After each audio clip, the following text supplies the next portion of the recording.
Catat nih, orang yang cuman mental bilang bubarin DPR, itulah orang tolol sedunia.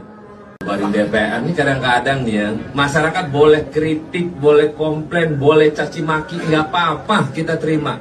Tapi ada adat istiadat yang mesti disampaikan. Apakah dengan membubarkan DPR emang meyakinkan masyarakat bisa menjalani proses pemerintahan sekarang ini? Belum tentu. Maka jangan menyampaikan hal-hal seenaknya, bubarin DPR. Jangan. Memang yang ngomong itu rata-rata orang yang nggak pernah jadi duduk di DPR. Kita boleh dikritik, mau bilangin anjing babi bangsat nggak apa-apa, mampus nggak apa-apa.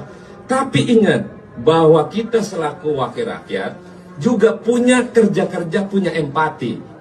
Jangan merasa bahwa komplainan, silahkan kritik mau ngapain aja boleh, tapi jangan mencaci maki berlebihan, itu kan karena merusak mental. Mental manusia yang begitu adalah mental orang tertolol sedunia.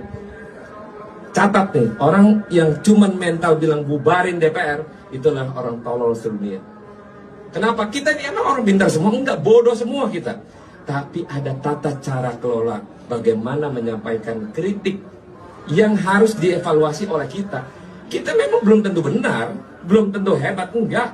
Tapi minimal kita mewakili kerja-kerja masyarakat yang mumpuni untuk teman-teman masyarakat semuanya.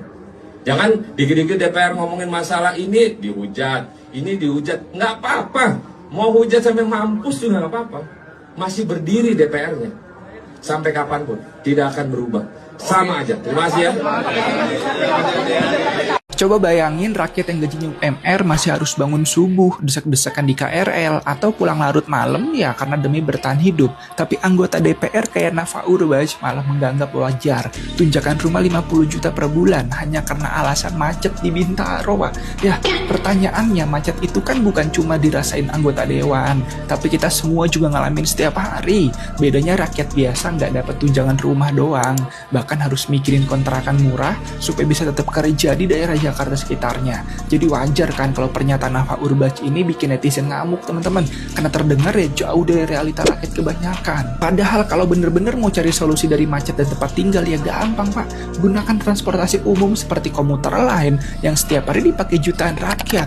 Nggak kayak Anda, DPR yang punya privilege semata. Dan tunjukinlah kalau DPR itu wakil rakyat juga bisa hidup sederhana kayak rakyatnya. Plus tunjangan pun harus transparan, sesuai kebutuhan, bukan angka fantastis yang bikin rakyat makin gak percaya. Bayangin teman-teman, kalau anggota DPR termasuk Nafa Urbach mau turun level, antri KRL, naik ojol, atau ngontrak sederhana, itu justru bikin respek publik balik lagi kan ke dewan. Karena rakyat lebih butuh wakil yang bisa relate sama keseharian mereka daripada sekedar curhat soal macet di jalan. Nah sekarang teman-teman, menurut kalian wajar atau enggak sih DPR dapat tunjangan rumah 50 juta per bulan? Coba share pendapat kalian di kolom komen teman-teman.